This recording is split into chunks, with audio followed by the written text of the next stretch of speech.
मुझे खूब प्यास लगी है, तू पानी लेके आ।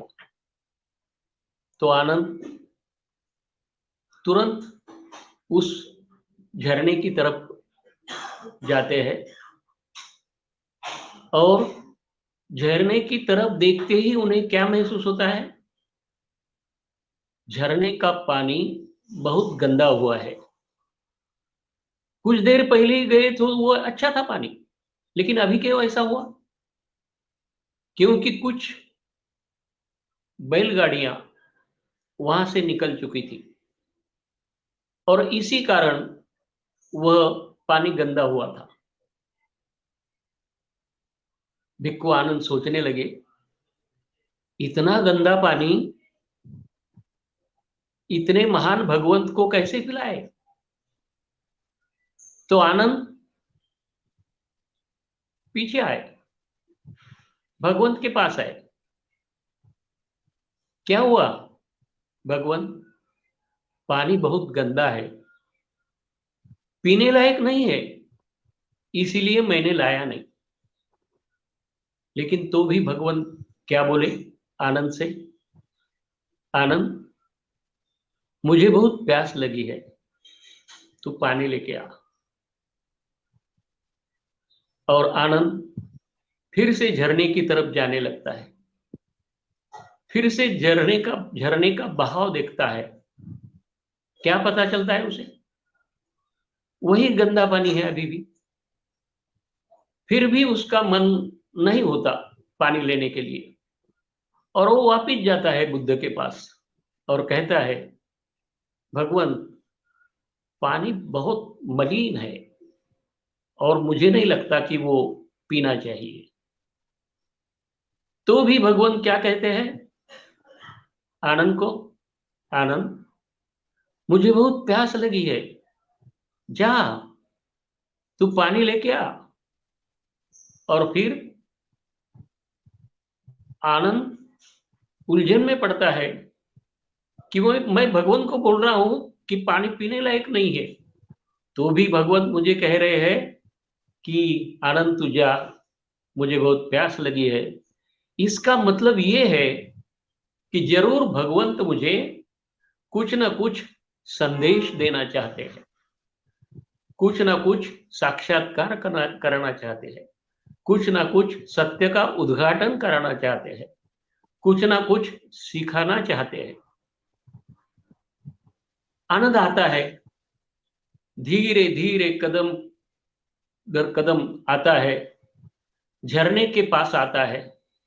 झरने के किनारे पर आनंद बैठता है और झरने के किनारे पर बैठकर उसका ध्यान उस झरने की बहाव की तरफ है। क्या संदेश देना होगा भगवंत को?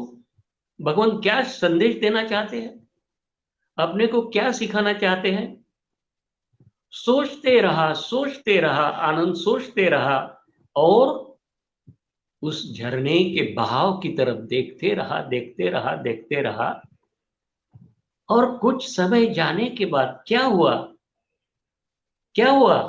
आनंद के ध्यान में आया कि अरे, धीरे धीरे वो गंदा पानी निर्मल होने जा रहा है, निर्मल होते जा रहा है, निर्मल होते जा रहा है। झरने के किनारे पर जो पेड़ थे, उनके जो सड़े हुए पत्ते अंदर गिरे थे, वो भी ऊपर आए थे। वो भी धीरे धीरे धीरे धीरे धीरे धीरे नीचे नीचे नीचे बैठने लगे हैं। और आनंद ध्यान से बहाव को देख रहा है। आनंद ध्यान से बहाव को देख रहा है।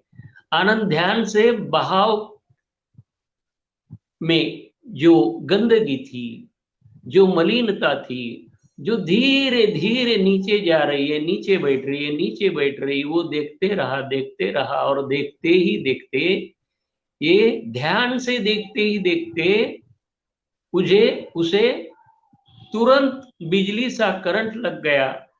सत्य का उद्घाटन हुआ। क्या थी वो सत्य की रोशनी? क्या था वो सत्य का उजाला? उसे एहसास हुआ कि ये जो बहाव है, इसी बहाव जैसा ही हमारे मन का बहाव है,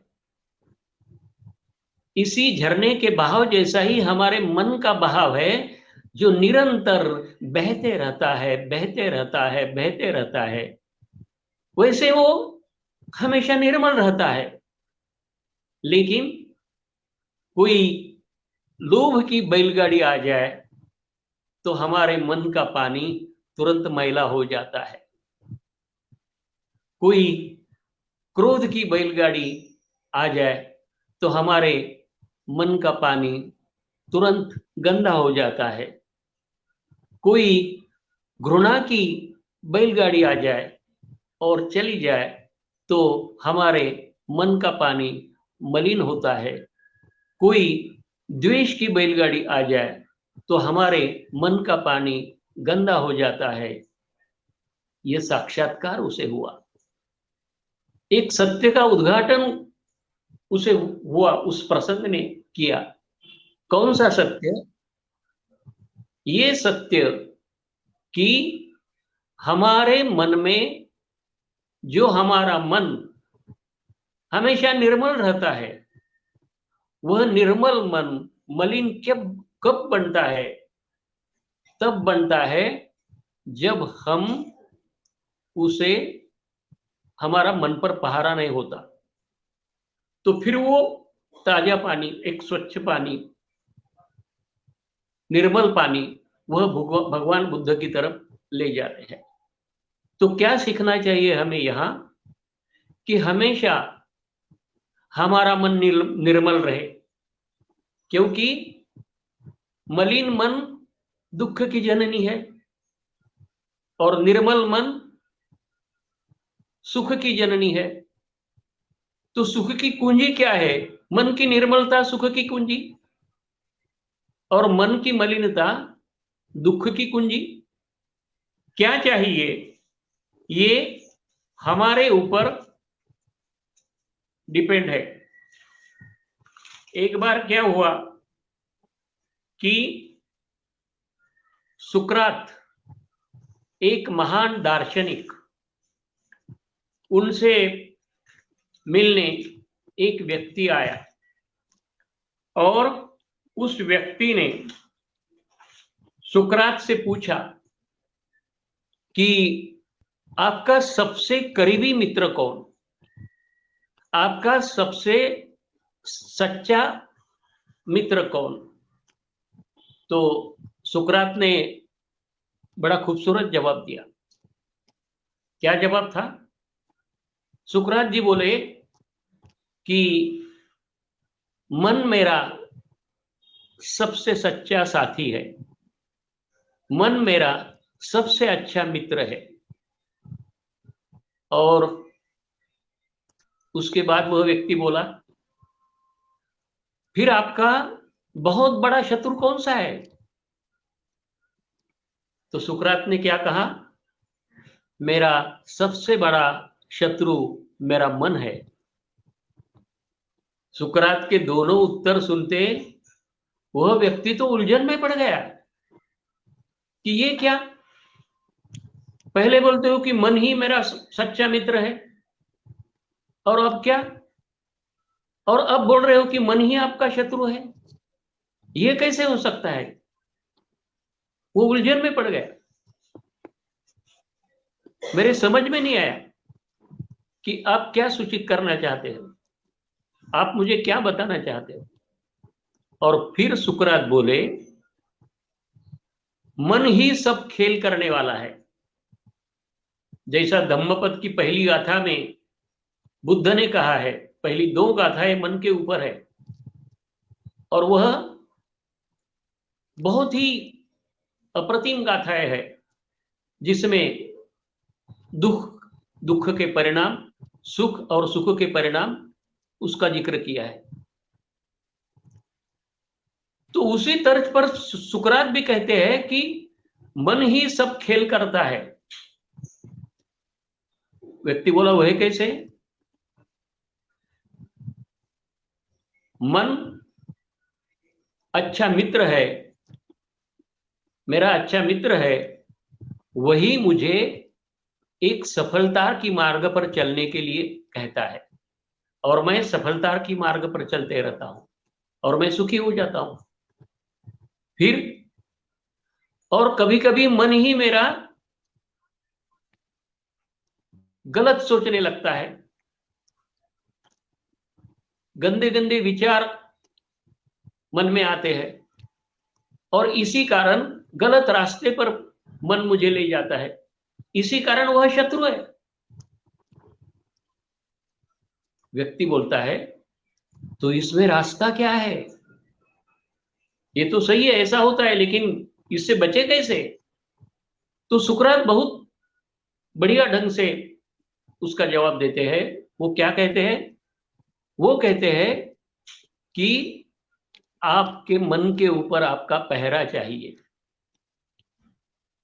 ये देखना होगा, जैसे आनंद उस झरने के बहाव की तरफ देख रहा है, वैसे हमारा मन बहाव है।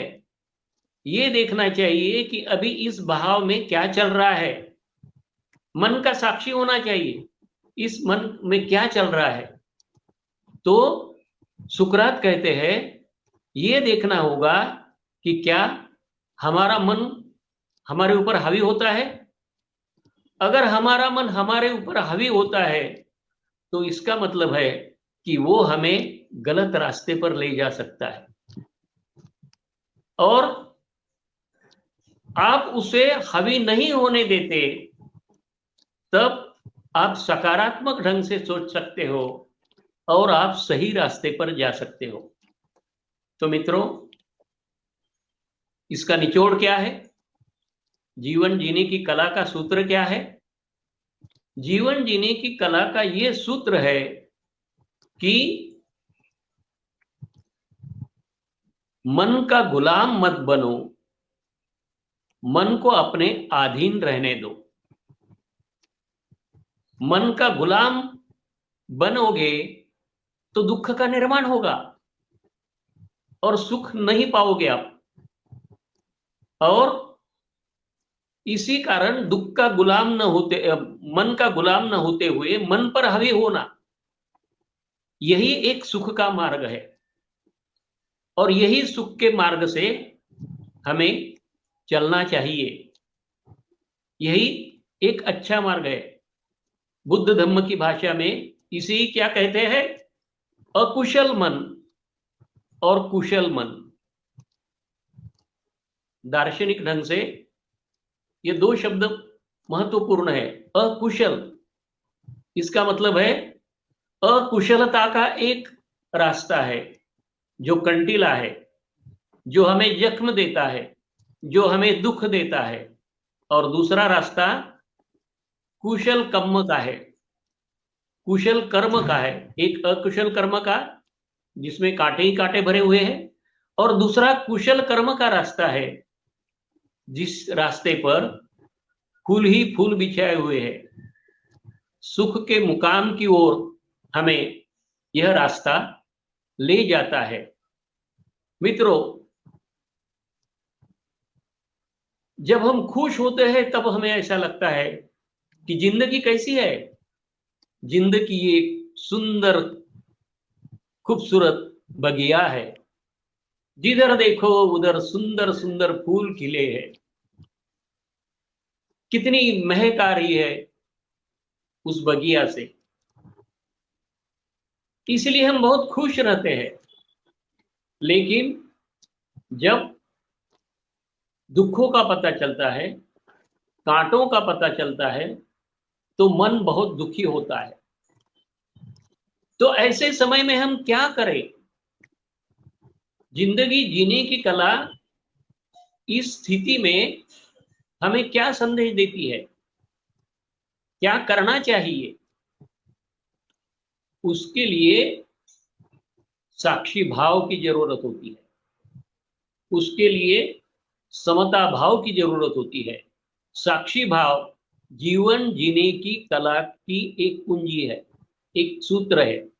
समता भाव जीवन जीने की कला का एक महत्वपूर्ण सूत्र है।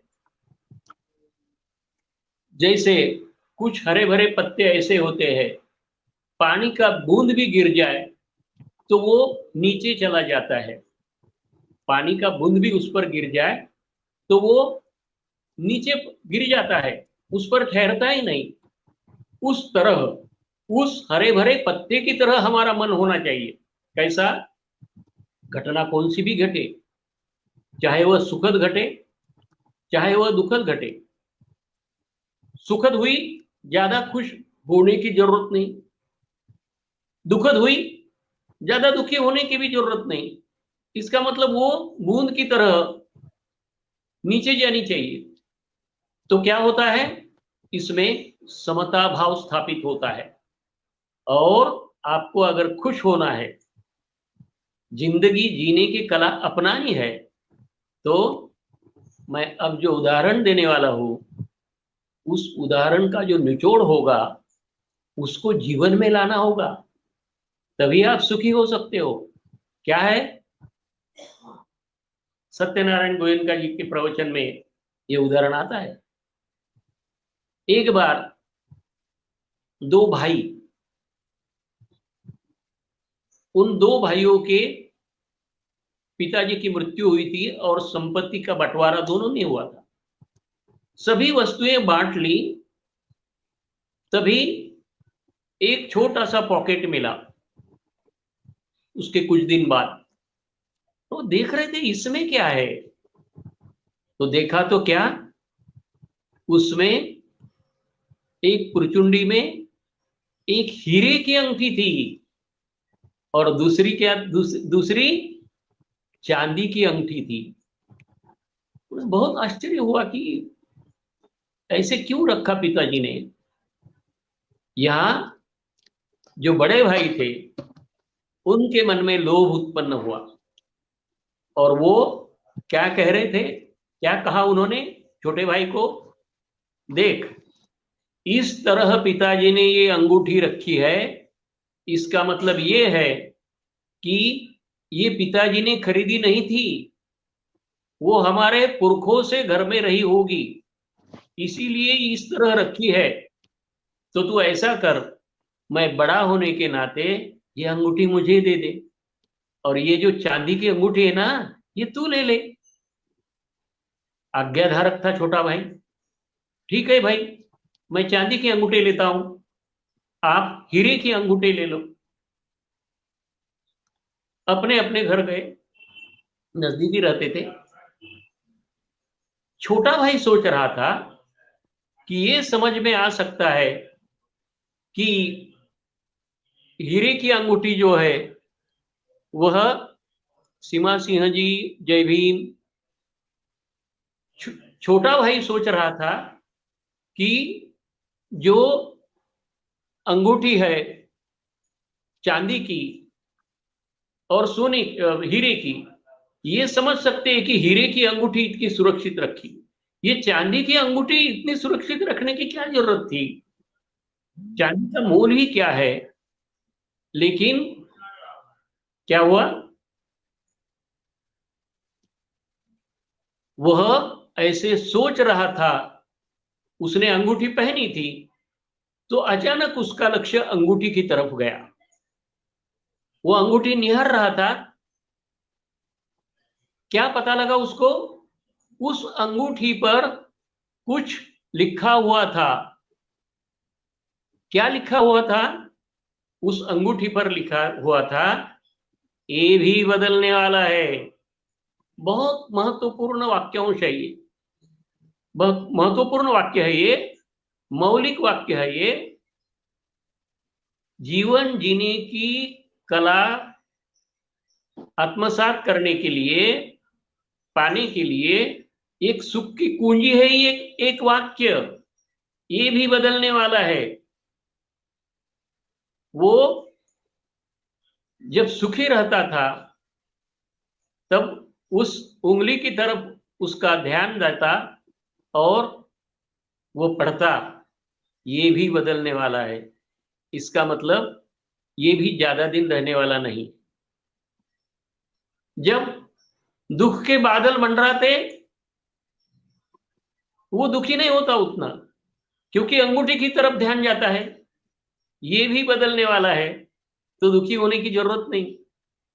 लेकिन यही स्थिति जब बड़े भैया के जीवन के संदर्भ में होती है, जब वसंत आता है तो बड़ा भाई खुश होता है। लेकिन जब बड़े भाई के जीवन जिंदगी में दुख के बादल मंडराते हैं तो वह बहुत दुखी होता है। उस दुख से उठ नहीं पाता वो। क्यों नहीं? क्योंकि उसके पास जीवन जीने की कला की यह कुंजी नहीं है, यह दवा उसके पास नहीं है। मन का संतुलन कैसे रखना चाहिए, मन समता भाव में कैसा रखना चाहिए, यह कुंजी जो है ये भी बदलने वाला है। ये ज्यादा दिन रहने वाला नहीं, ये भी बदलने वाला है। ये समता भाव की कुंजी उसके पास है, ये साक्षी भाव की कुंजी उसके पास है, ये तटस्थता भाव की कुंजी उसके पास है। इसीलिए वह खुश रहता है, वह आनंदी रहता है। लेकिन बड़ा भाई उससे उसमें से उठ नहीं सकता, उस दुख के लिए बहुत दुख से मुरझा जाता है। तो मित्रों, यहाँ दार्शनिक दृष्टि से बुद्ध के दर्शन में कौन सा विचार यहाँ महत्वपूर्ण है? अनित्य बोध, अनित्य बोध, अनात्म बोध और दुख बोध, ये तीन बुद्ध के सिद्धांत है। तो यहाँ क्या है? अनित्य बोध। नित्य कुछ भी नहीं है, सब कुछ अनित्य है। और जिस दिन आपके मन में इस सत्य का उद्घाटन हो जाएगा, उस दिन सुख के, आनंद के द्वार आपके मन में खुल जाएंगे। सुख और आनंद की खिड़कियां खुल जाएगी। इस जीवन सत्य का उद्घाटन जिस दिन आपके मन में होगा, उस दिन आप सुख की हरियाली की ओर चलते जाओगे, बढ़ते जाओगे। मित्रों, और एक इसी दार्शनिक विचार को स्पष्ट करने के लिए और एक उदाहरण मैं देता हूं, क्योंकि दर्शन गहन होता है। लेकिन मेरी हमेशा हर प्रवचन में, हर व्याख्यान में कोशिश रहती है कि आम से आम आदमी तक वह पहुंचे दर्शन की रोशनी। इसीलिए आम भाषा में बोलने की, दृष्टांत से, उदाहरणों से समझाने की कोशिश मेरी रहती है। बुद्ध 45 वर्षों तक प्रवचन देते रहे, धम्म देशना करते रहे और सभी का दुख दूर करते रहे। लेकिन एक बार क्या हुआ, एक बार भगवान बुद्ध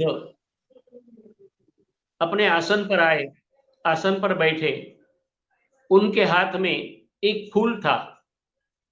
सभी भिक्षु आगे बैठे हुए थे, लेकिन बुद्ध के हाथ में फूल था। बुद्ध कुछ बोल नहीं रहे थे, तो फिर केवल फूल की तरफ देख रहे थे, फूल सूंघ रहे थे, फूल की तरफ देख रहे थे। और भिक्षु आपस में गुफ्तगू करने लगे, ये क्या, आज तो भगवान तो कुछ बोल रहे नहीं, कुछ प्रवचन शुरू नहीं कर रहे, धम्म देशना शुरू नहीं कर रहे, ऐसा क्यों? उन्हें बहुत ताज्जुब हुआ। लेकिन बोलते क्या? वो देखते ही देखते रह गए। क्या हुआ? कुछ मिनटों के बाद उन सब भिक्षुओं में एक महाकश्यप नाम के बहुत बड़े भिक्षु थे, वो ठहाके लगाने लगे, जोर जोर से हंसने लगे। सब सबसे बड़ी दिलचस्प बात यह है कि इस झेल कहानी से हमें क्या मिलता है। मैंने उसका अर्थ लगाने की कोशिश की, तो बुद्ध का जो मैंने कहा अनित्य बोध, अनित्य बोध का पता हमें चलता है। धन्यवाद जय जी। अनित्य बोध का पता हमें चलता है यहाँ कैसे। फूल की विशेषताएं क्या है? फूल की तीन विशेषताएं है। एक विशेषता ये है उमलना, दूसरी विशेषता कौन सी है? खिलना, और तीसरी विशेषता कौन सी है? मुरझा जाना। ये तीन विशेषताएं हैं। और जिंदगी की विशेषता क्या है? जिंदगी की विशेषताएं क्या है? जीवन की विशेषताएं क्या है? नूतन जी जय भीम। एक, जन्म का मतलब है उमलना, जीवन का मतलब है खिलना, और मृत्यु का मतलब है खिलकर मुरझाकर समाप्त हो जाना। यह जो जीवन के सत्य का संदेश है, यही इस झेल कहानी के माध्यम से बुद्ध ने महाकश्यप तक पहुंचाया। सभी तक पहुंचाया, लेकिन उतनी बड़ी मन की ताकत बाकी की नहीं थी, इसीलिए महाकश्यप ही उसे जान पाए। तो ये बहुत बड़ा संदेश था। और एक यहाँ सवाल आया है कि हम दुखी तो है, लेकिन दुखी क्यों है? मैंने कहा भी कि हमारे मन की मलिनता हमें दुख की तरफ ले जाती है। उसकी तरफ मैं आऊंगा। पहले मैं ये झेन के बारे में पूरा करता हूं उत्तर उसका। तो मित्रों, मेरे पहले व्याख्यान में मेरे पीछे बुद्ध की मूर्ति थी। अभी के व्याख्यान में, अभी के प्रवचन में मेरे पीछे लाफिंग बुद्धा की मूर्ति है। तो आज मैंने यही क्यों रखी है, वो वही है, लेकिन ये लोकेशन यहाँ क्यों मैंने रखा है, इसका भी कारण है। और ये कारण क्या है, ये मैं बताने जा रहा हूं। लाफिंग बुद्धा का असली नाम है मास्टर होते ही। मास्टर होते ही, ये जो जैन परंपरा है, यह महाकश्यप से होते हुए 10-12 जैन मास्टर के बाद प्रज्ञा तारा की तरफ गई केरल में। उन्होंने केरल में बोधि धम्मा को ये जैन का ज्ञान दिया, और बोधि धम्मा चीन जापान गए, उधर बौद्ध धम्मा फैलाया, जैन फैलाया। उसमें से एक जैन मास्टर है लाफिंग बुद्धा। इस जैन मास्टर लाफिंग बुद्धा का असली नाम है मास्टर होते ही। इनकी विशेषता क्या है? जैसे बुद्ध को संबोधि प्राप्त हुई, वैसे जब मास्टर होते ही को ज्ञान प्राप्त हुआ, उसकी विशेषता यह है कि जब ज्ञान प्राप्त हुआ तो वो जोर जोर से हंसने लगे। जोर जोर से हंसने लगे। क्यों हंसने लगे? क्योंकि उनको ज्ञान प्राप्त हुआ था। उसका अर्थ क्या? उसका भी अर्थ यह है कि नित्य खुश रहो, नित्य आनंदी रहो, नित्य मुस्कुराते रहो। यही संदेश देते हैं वे। लाफिंग बुद्धा, लाफिंग बुद्धा कहते हैं उनको। वो इधर उधर टहलते थे तो बहुत हंसते रहते थे। उनका पेट बहुत बड़ा था, वो पेट दिखाकर लोगों को हंसाते थे, और लोग भी बहुत हंसते थे।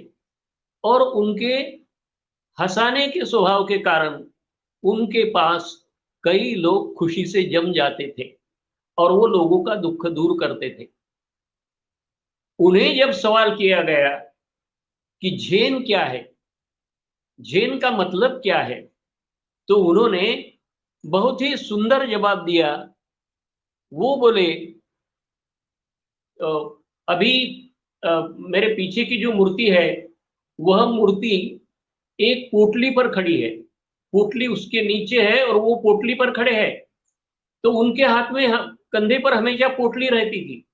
जब उनको पूछा गया कि जैन क्या है, तो उन्होंने क्या जवाब दिया, देखो कितना महत्वपूर्ण है। कुछ बोले नहीं, कंधे पर जो खाली पोटली थी वो जोर जोर से झटक दी, जोर जोर से झटक दी। मतलब वो पूरी जो भी कुछ उसमें हो वो पूरी खाली कर दी और जोर से निकल पड़े। बस हो गई जैन की परिभाषा, हो गई जैन की व्याख्या। क्या मतलब निकाल सकते हैं इसका हम? जैन स्टोरी जब हम पढ़ते हैं उसमें उसका अर्थ नहीं दिया है, लेकिन इसका अर्थ ये है कि जैन का मतलब है कि हमेशा हमको खाली रखना, बोझ ढोने का नहीं। और ये घर में रखने का कारण भी यही है मेरा, ये मूर्ति, कि जब मुझे पता चला कि यह बुद्ध के अनित्य बोध का याद दिलाती है मूर्ति मुझे, इसी कारण मैं सुबह उठते ही 2 मिनट मूर्ति के सामने उसे देखते रहता, तो मुझे भी हंसी आती और दिन भर वो मेरे लिए टॉनिक रहता। शाम को सोते वक्त भी उसको मैं देखता, मुस्कुराते रहता। इनके जो 3 शिष्य थे वो भी बहुत हंसते थे। तो इसका संदेश यही है कि मुस्कुराते रहो, जिंदगी खूबसूरत बनानी हो तो मुस्कुराते रहो। और एक बात मैं कहने जा रहा हूं उनके संदर्भ में, जब वो चल बसे तो भी सबको हंसाते हुए ही चल बसे। कैसे? उनको पता हुआ था कि अब जाने का समय आ गया है, तो क्या किया, उन्होंने अपने चिवर में बहुत सारे पटाखे रख दिए। जब अंत्येष्टि होने वाली थी, अब जैसे ही चिता पर उनको रख दिया गया और चिता को आग लगाई, तो बहुत सारे पटाखे की आवाजें हो रही थी और लोग तब भी हंस रहे थे और उनके तीनों शिष्य भी हंस रहे थे। तो मित्रों, लाफिंग बुद्धा का मतलब क्या है, संदेश क्या है? जीवन जीने की कला के लिए एक महत्वपूर्ण संदेश यही है कि आप मुस्कुराते रहो, मुस्कुराते रहो, खुश रहो, आनंदी रहो। तभी हम जिंदगी हमारी जिंदगी खूबसूरत बना सकते हैं। तो एक सवाल आया था कि हम दुखी क्यों हैं? उसके लिए एक महत्वपूर्ण प्रश्न हमें पूछना पड़ेगा मन से ही, कि जैसे मैंने पिछले प्रवचन में कहा था कि हमें सोचना चाहिए कि मैं कौन हूं, मैं क्या कर रहा हूं और मुझे क्या करना चाहिए। ये 3 सवाल हमें करने चाहिए मित्रों। और उसके आगे की कड़ी है जीवन जीने की कला की। और आज कौन सा दिन है पता है? आज अंतरराष्ट्रीय गुलामी निर्मूलन दिन है। आज अंतरराष्ट्रीय हमें सुखी होने की जरूरत क्यों, रमेश भंगी जी का सवाल है। हाँ, हमें सुखी होने की जरूरत क्यों और हम दुखी क्यों हैं? रमेश जी, आपके दोनों सवालों का जवाब मिलेगा। धन्यवाद। हमें सुखी होने की जरूरत क्यों है और हम दुखी क्यों हैं? तो मैं बोल रहा था कि आज कौन सा दिन है? अंतरराष्ट्रीय गुलामी निर्मूलन दिन। मित्रों, सवालों की अगली कड़ी मेरी ये है कि क्या मैं या हम शारीरिक रूप से गुलाम है? क्या मैं या हम मानसिक रूप से गुलाम है? क्या मैं या हम दिमागी रूप से गुलाम है? ये 3 सवाल हमेशा करते रहने चाहिए। जो दुखी है उनके लिए ये जरूरी कुंजी है। क्यों? क्योंकि दुख एक समस्या है। और मेरा मानना है कि जो बुद्ध से ही मैंने सीखा है कि मेरा मानना है कि सवाल ही हमें, सवाल का रास्ता ही हमें समाधान के मुकाम पर पहुंचाता है। जीवन जीने की कला का एक महत्वपूर्ण सूत्र यह है कि सवाल का रास्ता ही हमें, सवाल के रास्ते ही हमें समाधान के मुकाम पर पहुंचाते हैं। तो फिर समस्या क्या है? दुख समस्या है, समस्या दुख है। तो फिर सवाल कीजिए, अपने आप से सवाल कीजिए। मुझे पूछना चाहिए कि क्या मेरे जिंदगी में जो दुख है वो मेरी बुरी आदतों के कारण तो नहीं? क्या यह जो दुख है वह पारिवारिक अहंकार या स्वार्थ के कारण तो नहीं? क्या उसका कारण सामाजिक तो नहीं? क्या उसका कारण आर्थिक तो नहीं? मैं या हम जो दुखी है उसका कारण है क्या? फिर इसकी खोज करनी चाहिए हमें। जो मैं सोच रहा हूं, जो हम बोल रहे हैं, उसका परीक्षण करना चाहिए। तो जब आपको पता चलेगा कि हम क्या शारीरिक रूप से गुलाम है, मानसिक रूप से गुलाम है या दिमागी रूप से गुलाम है, तो गुलाम क्यों है उसकी ओर आप जाएंगे तो आपको पता चलेगा दिमागी गुलामी के कारणों का, मानसिक गुलामी के कारणों का। और जिस दिन आपको पता चलेगा कि ये मेरे गुलामी के, मानसिक गुलामी के कारण है, तो उस गुलामी को हटाने के लिए आप प्रयास करने के लिए आप आगे बढ़ेंगे। देवी दयाल का एक सवाल है, सुख की परिभाषा क्या है? देवी दयाल जी बहुत अच्छा सवाल किया है आपने। सुख की परिभाषा व्यक्ति सापेक्ष होती है। कैसे व्यक्ति सापेक्ष होती है? जैसे मेरे पास एक कार है, मेरे पास 10 लाख की कार है। मैंने अभी अभी समझो 6 महीना पहले मैंने वह कार खरीदी है। और 6 महीना पहले मैंने खरीदी है, लेकिन 6 महीने के बाद जिस टावर में या घर में मैं रहता हूं उसके नजदीक का जो मित्र है उसने 20 लाख की कार खरीदी। तो क्या होता क्या है? मेरे मन में जलन तो पैदा होती है, तो फिर दुख निर्माण हुआ। या मेरे मन में तृष्णा निर्माण होती है। कौन सी तृष्णा? कि नहीं, अरे यार ये कार मेरे पास होती तो कितना अच्छा होता।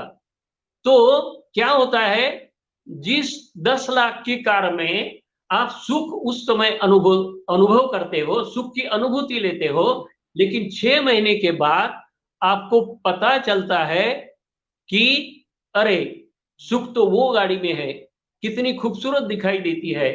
तो क्या होता है, उसकी सुख की तृष्णा बढ़ जाती है। क्या? और उससे 40 लाख की, 1 करोड़ की, ऐसी कई गाड़ियां आती रहेगी, लेकिन उसकी तृष्णा मिटेगी नहीं। तो ये आदमी का, ये मन का स्वभाव है। सुख की परिभाषा अगर आपको समझ में आनी है तो सबसे पहले आपको आदमी का जो मनोविज्ञान है उसका अध्ययन करना चाहिए। बुद्ध ने तृष्णा किसे कहा है? और तृष्णा कैसे बढ़ती चली जाती है उसका अध्ययन करना चाहिए। और तृष्णा का कोई एंड नहीं है। तृष्णा बढ़ते प्यास की तरह होती है, जितना आया और मुझे चाहिए और मुझे चाहिए और मुझे चाहिए, और वह आदमी जीवन में कभी सुखी नहीं होता। तो मैं ये कह रहा था कि अगर आपको सुख मिलना है, सुखी होना चाहते हो, तो किसकी जरूरत है? जो जरूरतें हैं जिंदगी जीने के लिए, तो उसमें संतुष्टि, यही सुख की व्याख्या है। संतुष्टि, जो जरूरी चीजें हैं वो चाहिए, लेकिन तृष्णा नहीं। क्योंकि जब तृष्णा के पीछे भागोगे तो दुख का निर्माण होगा। और ठीक है कि आज 10 लाख की कार मेरे पास है ना, तो इसमें मैं सुखी हूं, और जब मेरे पास पैसे आएंगे तब मैं वो खरीदूंगा, लेकिन मैं दुखी नहीं हूंगा। दुखी नहीं हूंगा उसके लिए, उसके मेरे पीछे मैं भागूंगा नहीं।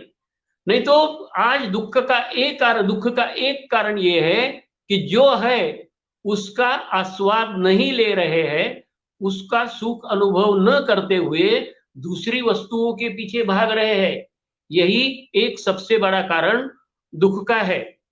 तो मैं अगली कड़ी में बता रहा हूं आपको, सुख से जीवन जीने के लिए वह कौन सी है। यहां लिखा है किसी ने, हुसैन साहब ने, सुख है इसीलिए दुख है। हाँ हुसैन साहब, अच्छी बात कही आपने। जिंदगी ऐसे समझ लेनी चाहिए कि जिंदगी क्या है। ये जब तक समझ में नहीं आता तब तक आप जिंदगी को अच्छी तरह से सुख ला नहीं सकते। कैसे? ये समझ लेना चाहिए कि जिंदगी फूलों की, सुख की सुंदर बगिया नहीं, इस बगिया में दुख के कांटे भी है। इसका एहसास होना चाहिए हमें। और क्या, जिंदगी क्या है? केवल छाव नहीं है, उसमें धूप भी है। इसका एहसास हमें होना चाहिए। जिंदगी क्या है? जिंदगी, उसमें फूल भी है, कांटे भी है, खुशी भी है, आनंद भी है, दुख भी है। तो यह जिस दिन एहसास हो जाएगा तो क्या होगा, आपके मन में समता भाव धीरे धीरे आ जाएगा। धीरे धीरे समता भाव आपके मन में आ जाएगा। तो और मैं बताने वाला ये था कि अगर आपको दुख से बचना है और आपको सुख पाना है, तो हमारे मन के ऊपर पहरा चाहिए हमारा। किस तरह का? क्या मैं जो सोच रहा हूं वह मेरे लिए गलत तो नहीं है? मैं जो सोच रहा हूं वह मेरे परिवार के लिए गलत तो नहीं है? मैं जो सोच रहा हूं वह मेरे समाज और राष्ट्र के लिए गलत तो नहीं है? दूसरा, मैं जो कह रहा हूं वह मेरे लिए, मेरे परिवार के लिए गलत तो नहीं है? मेरे समाज और देश के लिए गलत तो नहीं है? और तीसरा, मैं जो कर रहा हूं वो मेरे लिए, परिवार के लिए, समाज और राष्ट्र के लिए गलत तो नहीं है? ये अगर सवाल करते रहोगे आप, तो आपके हाथ से गलती नहीं होगी। तो क्या होगा? तुम सुखी रहोगे, तुम्हारा परिवार सुखी रहेगा, अपना समाज सुखी रहेगा, अपना राष्ट्र सुखी रहेगा। किसी का शोषण करने की इच्छा आपके मन में नहीं होगी, किसी को दुख देने की इच्छा आपके मन में नहीं होगी। लेकिन जो शोषण करते हैं वो क्या करते हैं? उसके मन में जो तृष्णा बढ़ी हुई है, इसी कारण वह शोषण करते हैं, इसी कारण वह शोषण करते हैं। और जब वह तृष्णा को पहचानेंगे, तृष्णा की आग को पहचानेंगे, तृष्णा की प्यास को पहचानेंगे, तो उससे वो छुटकारा पाएंगे और वह सुखी हो पाएंगे।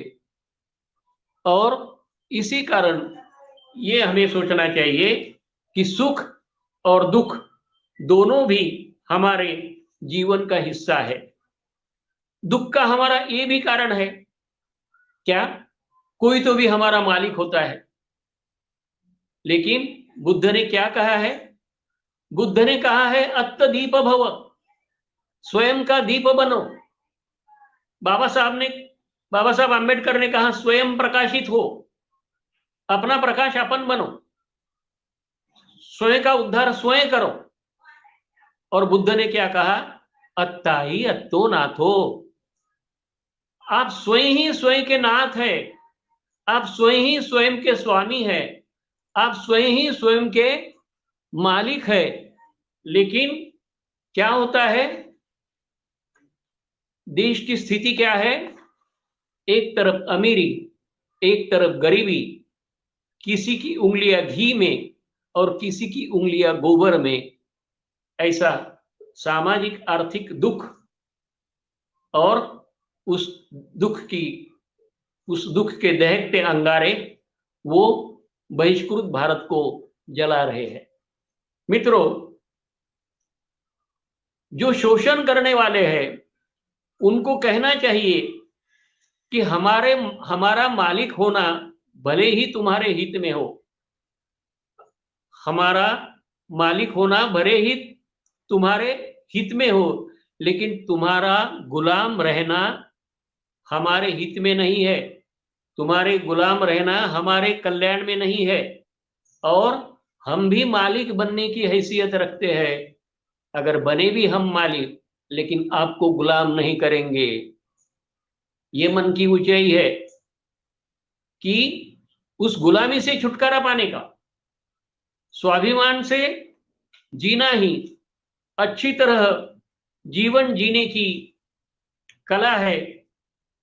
और इसी तरह हम अच्छी तरह से जीवन जी सकते हैं। मित्रों, सुखी होने का और एक मार्ग क्या है? और एक मार्ग यह है कि हमें लगता है कि हम ही दुखी है, मैं ही दुखी हूं। कुछ लोगों को लगता है कि मैं ही दुखी हूं, इतना दुखी हूं कि बस मेरे जैसा कोई दुखी नहीं। इससे आपको दुख से छुटकारा नहीं मिलेगा मित्रों। फिर क्या करना पड़ेगा आपको? आपको सोच बदलनी होगी। सोच बदलो, व्यक्तिगत जीवन बदलो, परिवर्तन लाओ। सोच बदलो, समाज बदलो, सुख लाओ, परिवर्तन लाओ। तो क्या सोच बदलनी पड़ेगी?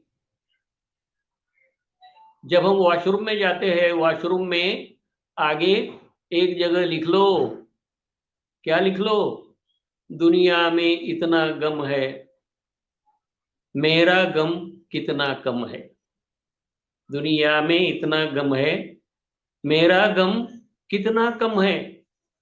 हर दिन आपका ध्यान इस लिखे हुए पर जाना चाहिए। क्या होगा? अरे, वो आदमी देखा टीवी पर, मैंने उसको पाव ही नहीं थे। अरे, वो आदमी देखा वो मैंने टीवी पर कार्यक्रम में, कोई उसको हाथ ही नहीं थे। तो क्या ये चित्र सामने लाओ, और दुनिया में इतना गम है, आपका गम क्या है? और वो छात्र तो हाथ नहीं थे तो पांव के अंगूठे से परीक्षा दे रहा था। तो मेरा गम तो कुछ भी नहीं है। हाँ जी, अरविंद पासवान जी, तो मेरा गम तो कुछ भी नहीं है। तो इससे क्या होगा? दुख से आपका छुटकारा होगा। उसी तरह आप एक दीवार पर पट्टी चिपकाओ जिस पर लिखो ये भी बदलने वाला है, ये भी बदलने वाला है। हर दिन हर क्षण आपका उस पर ध्यान जाएगा तो जीवन जीने की कला की याद आपको आएगी और आप दुख से छुटकारा पाओगे। और एक छोटी कहानी है, झेन कहानी है, बहुत महत्वपूर्ण है, इसीलिए बता रहा हूं। किस सूत्र के लिए बता रहा हूं? समता भाव के सूत्र के लिए, कि जीवन में सुखी होना है तो समता भाव हमें चाहिए। एक झोपड़ी में जैन मास्टर रहते थे, गुरु रहते थे, जैन गुरु। बहुत आनंदी खुशी रहते थे। एक दिन क्या हुआ,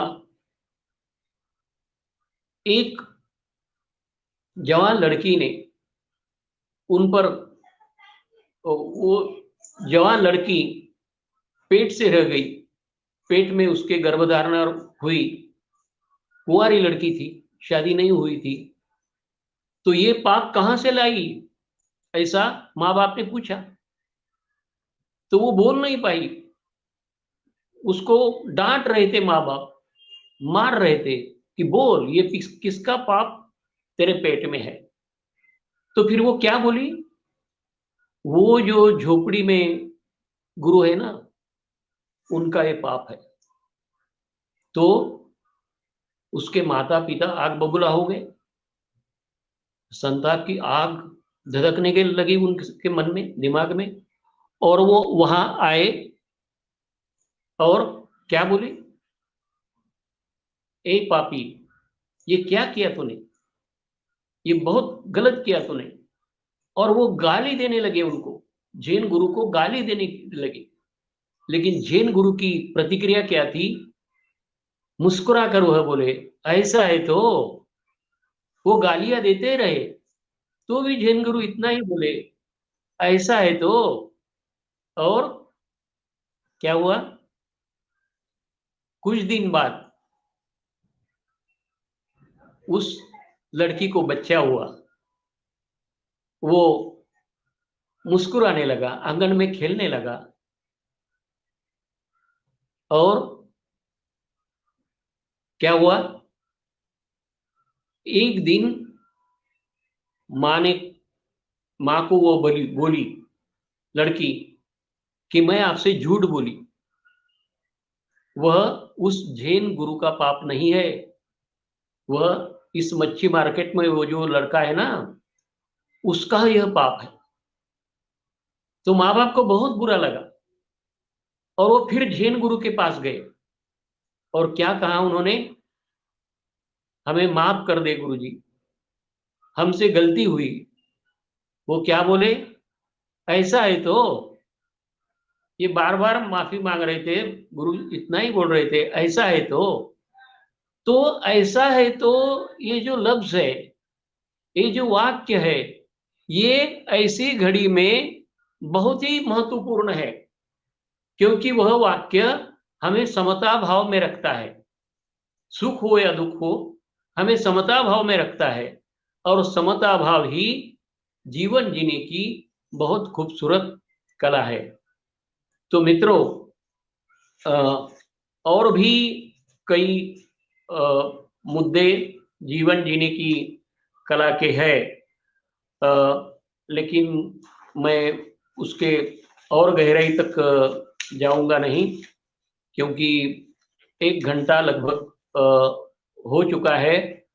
बहुत से फकीर जय जी, फकीर जय जी, बहुत प्रसाद पूर्ण भाषा है सर आपकी, धन्यवाद जी।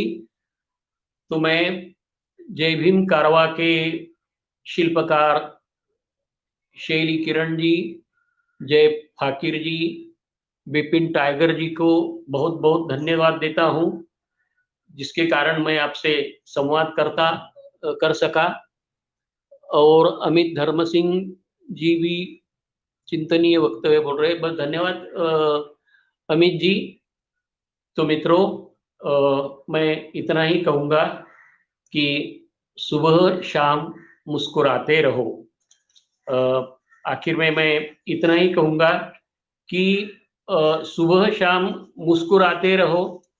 क्यों मुस्कुराना जरूरी है, क्योंकि मुस्कुराहट क्या है, मुस्कुराहट एक जिंदगी का टॉनिक है, जिंदगी की एक अच्छी दवा है मुस्कुराहट। इसी कारण मुस्कुराना ज्यादा जरूरी है। एक आखिरी में मैं एक कविता से धन्यवाद हरिकेश जी, एक मेरी कविता से मैं मेरा ये प्रवचन समाप्त करूंगा। मुस्कुराहट के फूल आपको देकर। अरे बेटा, जाते जाते माँ से मुस्कुराहट के थोड़े फूल लेके जाना। अरे बेटा, जाते जाते माँ से मुस्कुराहट के थोड़े फूल लेके जाना, और रास्ते में कोई उदास मिले तो थोड़े थोड़े बांट देना। अरे बेटा, जाते जाते माँ से मुस्कुराहट के थोड़े फूल लेके जाना, और रास्ते में कोई उदास मिले तो थोड़े थोड़े बांट देना। और हाँ, बिटिया से कह देना, नकारात्मकता की पगडंडी पर चलने से होती है कई बीमारियां। और हाँ, बिटिया से कह देना, नकारात्मकता की पगडंडी पर चलने से होती है कई बीमारियां। और और क्या कहना? और कहना, बार बार मेडिकल स्टोर्स मत जाना। और कहना, बार बार मेडिकल स्टोर्स मत जाना। कुछ बीमारियों की दवा तो मुस्कुराहट ही होती है। कुछ बीमारियों की दवा तो मुस्कुराहट ही होती है। तो मित्रों, सुबह शाम को सोते समय मुस्कुराते रहो। सुबह उठते ही मुस्कुराते ही हो, मुस्कुराते ही रहो। रास्ते में कोई मिला, पैसे देने की जरूरत नहीं, थोड़ी सी मुस्कुराहट देते रहिए, वो खुश रहेंगे। खुशियां बांटते रहो, खुशियां मिलेगी। सबका मंगल हो, सबका कल्याण हो, सबका मंगल हो, सबका कल्याण हो, सबका मंगल हो, सबका कल्याण हो। धन्यवाद।